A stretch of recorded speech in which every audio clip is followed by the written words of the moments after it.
Casino is the name. And in this video, I wanted to talk to you guys about love and money. It has been a kind of reoccurring like subject that comes up a lot. So in case you don't know, I'm an accountant, I'm a business owner, serial entrepreneur, and for whatever reason, this topic about love and money always comes up amongst, I guess, the people that I speak to, like the kind of conversations that I'm around. They always come up. People always asking me a question about, what they should do about this or what they should do about that.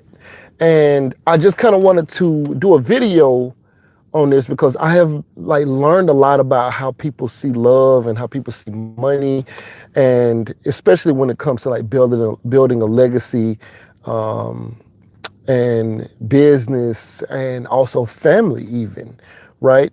And a lot of people are surprised by my views on money and relationships. And, there's now all of this talk about, oh, there's a mosquito in here. But it's all this talk about like the 50-50 thing because I think Gabrielle Union and Dwayne Wade, yeah, hit the like button. Appreciate that, Rashida. Appreciate that.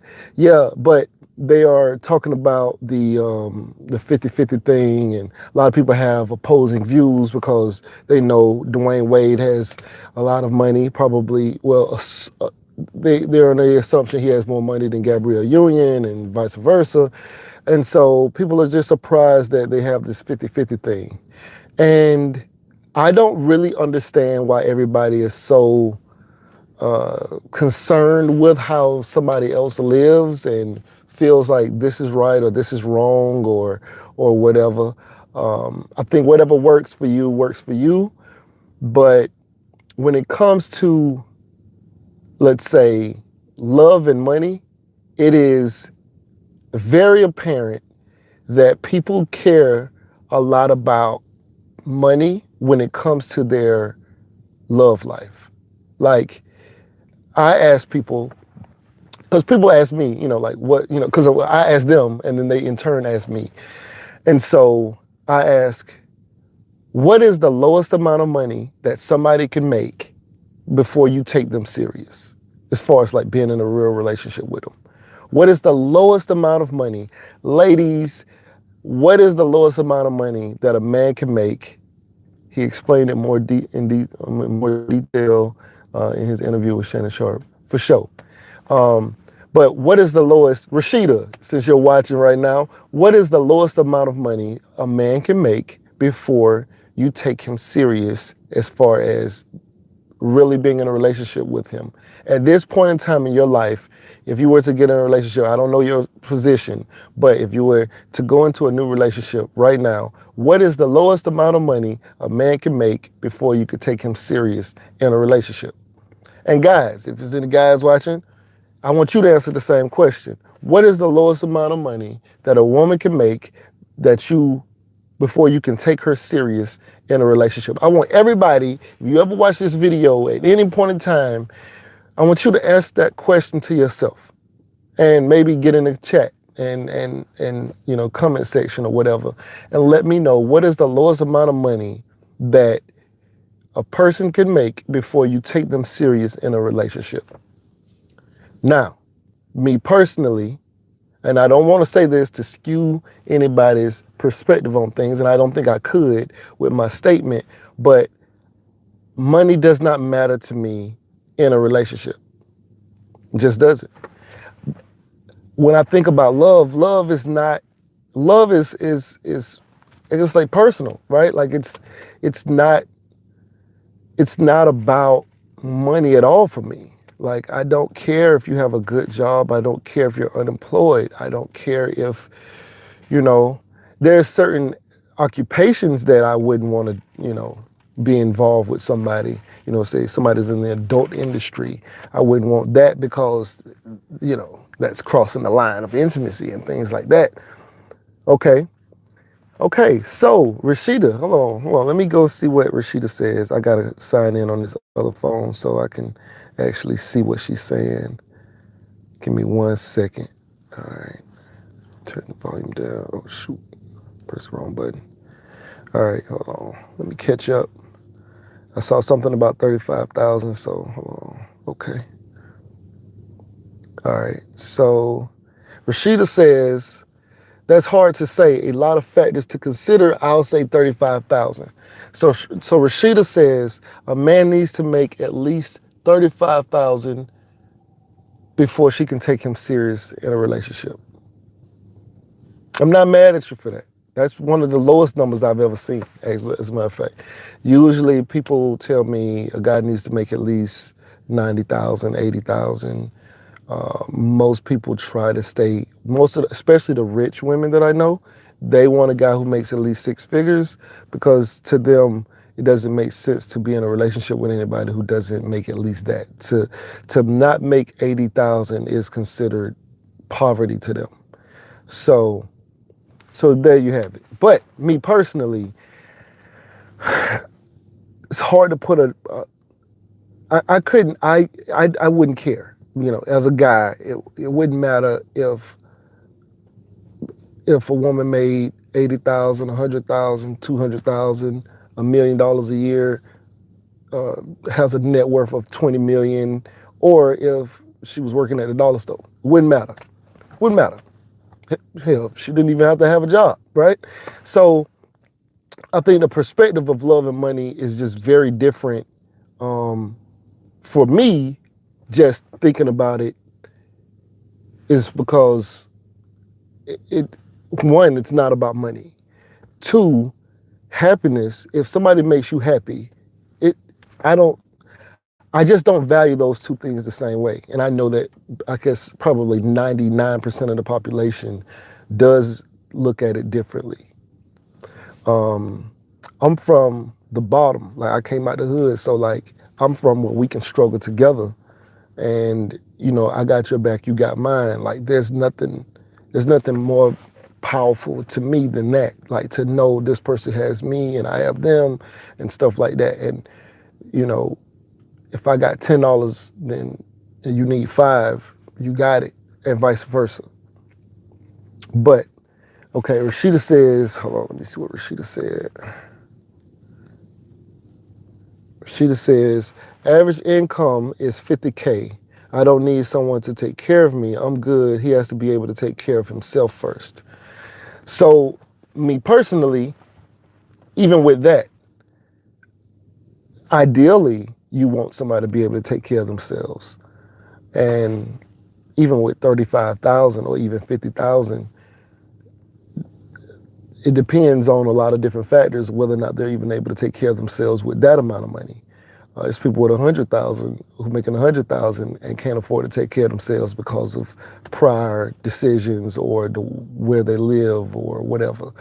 But that still doesn't make me not want to not be willing to be with them on the love side, right? To me, love and money just don't mean anything. Like, they don't cross each other at all. Like, it's two separate worlds, which is why it's very concerning when I find people make decisions based off of love that are actual business decisions. They're actual money decisions that you're making based off of love. I think your love should be your love, right? I think that should be that. I think you should look at love as love. I don't think that you should mix love with business, right? Like, how many of you guys out there have heard people say they want to get married so that they can build a business or they can have a business with somebody and things like that? I don't think that, just even though marriage is kind of combining everything anyway, right? It's very interesting because, like, a lot of the people who I know who own businesses, if you said, hey, would you partner with me on a business? Like, would you allow me to be a partner on your established business? They'll say no. They'll let me do a deal with them. They'll do we can partner up with my business and their business, and we can do a joint project or something like that. But they've already established their business. They're not just trying to take on additional partners, like people who haven't been around to build this business with them, to just say, hey, I want to put you on my business and let you become a partner in these things that you haven't done. And even then, imagine the person you date. Very few of us have ever been with somebody who is as, if you are a business person, who are as astute in business as you may be, right? Or just have very opposing views about business, or just may not be a business person at all. Very few of us have ever been in relationships with like real business people, and and you're trying to go into a situation where you're looking at them as a business, like it's kind of like a business deal. When you enter, like, especially a marriage, everything is that's definitely a business situation. And I appreciate that, Curtis. Yeah, but that's definitely a you're combining, you're literally going into business together. But the reason that you go into business together is because you love them.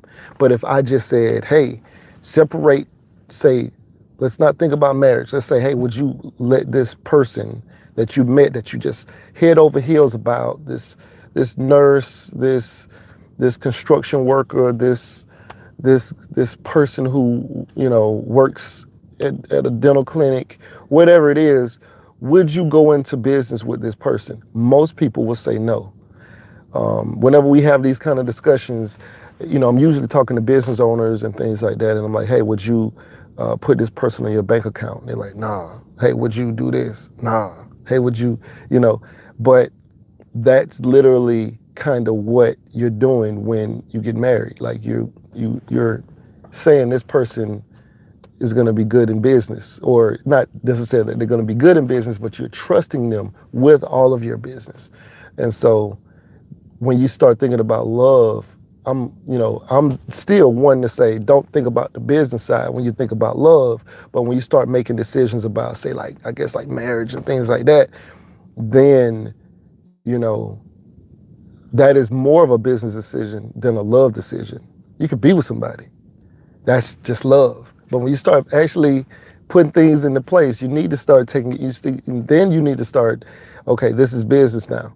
But just because somebody doesn't have a job, don't mean that, they won't be a good person that's going to be supportive and loving and caring, and you can enjoy that person and things like that.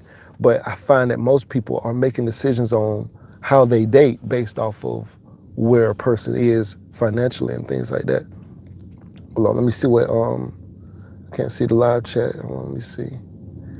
I'm trying to see what Curtis just said. Okay, Curtis said, romance and finance should be kept separate, but everyone is not capable of financial IQ, for sure. Marriage equals contract, for sure. It's for sure, it is. I mean, but, even when it comes to, like, say, just dating, right? And meeting somebody who makes you happy, people are not, because people assume, like, okay, if he don't make 80,000, how is he gonna take trips with me? And it's like, are trips the only thing that you care about in a relationship? Like, it's very interesting to see how people decide who is compatible and who isn't compatible with them. Because maybe you're a person who like to take trips. Maybe you take 2-3 trips to another country every year. And you talk to somebody and you find out, oh, this person make 40,000 a year, or they're not gonna be able to take trips to Bermuda with me, so I can't be with this person, right? Now, they may check every other box. They may be loving, caring, devoted to you. They may get you the best gifts that anybody ever got. They may take care of you when you're sick, but you won't be with them because you're looking at how much money they make and say, you know what? I can't take trips with this person. I can't be with them. So Curtis said, I had a female who thought that was important. Yeah, I mean, believe it or not, that is one of the main things when I have this conversation that people always bring up when it comes to, oh, this other person doesn't make that much money. What is that? That don't even make sense. How am I supposed to travel with this person? Like, I want to go to Jamaica. And I'm like, do you know how many people I know who go to Jamaica who make 25,000 a year? You know, but in their mind, you know, it's automatically like a no. But even if they can't go to Jamaica because they got to work, you know, or maybe they're responsible, or maybe they have children, or whatever it is, or maybe maybe they're in school. It's, you know, what else is crazy? One of the things that I hear is he or she, it doesn't matter how much money they make, because if somebody says it doesn't matter how much money they make, because most people like in the 80, 90, 100K range saying, okay, they need to make at least this before I could even take them serious in a relationship. But for the people who say, well, money doesn't matter, I just need them to have a job. They just need to have a job. I don't care. They just got to have a job, right? Even that is skewed because then I say, wait, so you trying to tell me if the person doesn't have a job, you wouldn't be with them? They say, no, absolutely not. And I say, okay, well, think about it like this. What if the person, because I am not a in the box thinker, right? What if the person is rich as hell? Like maybe they were born rich, right? They've never had a job, right? So never had a job, and they got $30 million in the bank. You automatically exclude them because they don't have a job, right? But they may have more money than even the person who is going to be working, right? Because you just want them to have a job, so they can be working at McDonald's and you cool.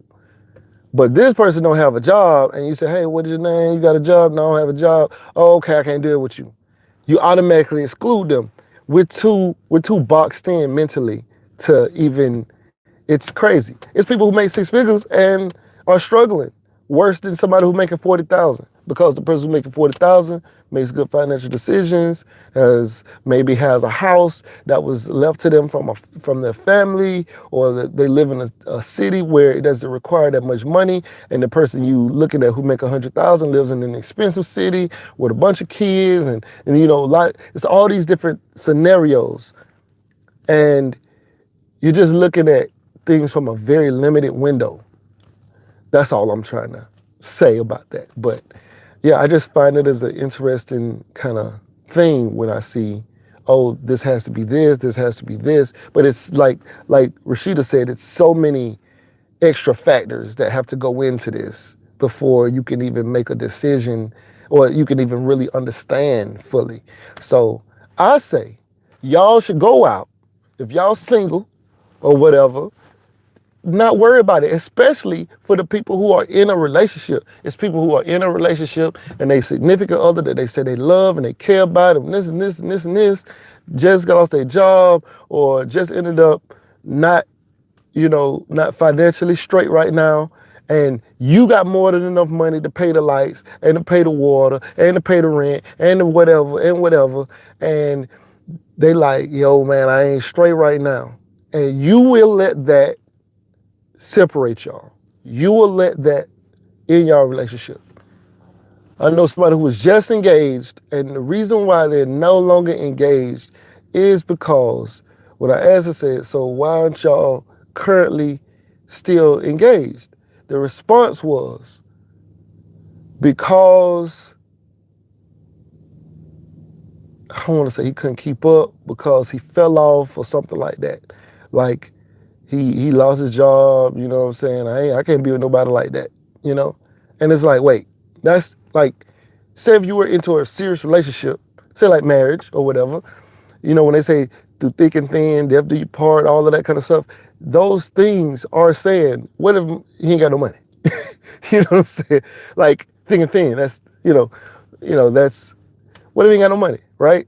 But you're engaged to somebody who loses their job, and then you want to break up with them because they're not financially straight. Everything else is fine. But financially, we have now concluded that love and money is probably more important, honestly. Probably more important right now for most people. For most people. So I don't know what to say about that. I don't want to say it's sad because everybody lives their own life, but we have definitely lost the way or the meaning of what I guess caring about each other is supposed to be. As far as like the relationship, right? Now, if the relationship is all about money, then I understand. Like establish that from the beginning. But if you're saying, "Oh, I like this person, I care about this person, I love this person," why when if you making 100,000 a year and you can afford to pay the $1,200 in rent, $1,500 in rent by yourself, why do you want to break up with the person because they can't afford to pay the half that they was paying before? You know. Oh. So anyway, my son is calling. I'm about to get up off of here, man. I appreciate y'all coming on here. I'm about to step up in this building too and handle some little business or whatever. But if y'all could like, share, comment, and subscribe to your boy, hit the like button, and we out of here. Yay.